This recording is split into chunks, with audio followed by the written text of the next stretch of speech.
اللہ تبارک و تعالیٰ نے چرند بھی پیدا کیے، پرند بھی پیدا کیے، درندے بھی پیدا کیے، لیکن جب رب نے نسبت بیان کی تو پتہ کیا بیان کی؟ یہ جتنے جانور آپ کو گلیوں میں نظر آتے ہیں پیدا تو سارے اللہ نے کیے ہیں نا، لیکن رب نے جب نسبت بیان کی تو اس کو سمجھیں، فرمایا فلا و ربی کا، اے محبوب مجھے تیرے رب کی قسم ہو، اے محبوب مجھے تیرے رب کی قسم ہو، اپنی نہیں کہا، محبوب مجھے تیرے رب کی قسم ہو۔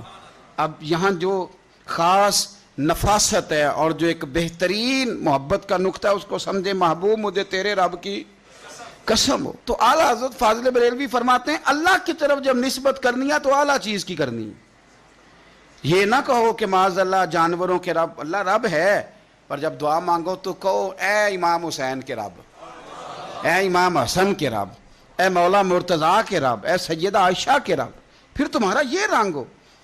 ہم نا بچپن میں جب اسکول میں نظم پڑھتے تھے تو حمد پتہ کیا ہوتی تھی؟ رب کا شکر ادا کر بھائی جس نے ہماری گائے بنائی۔ بھئی اللہ نے گائے بنائی اور کچھ نہیں بنائی؟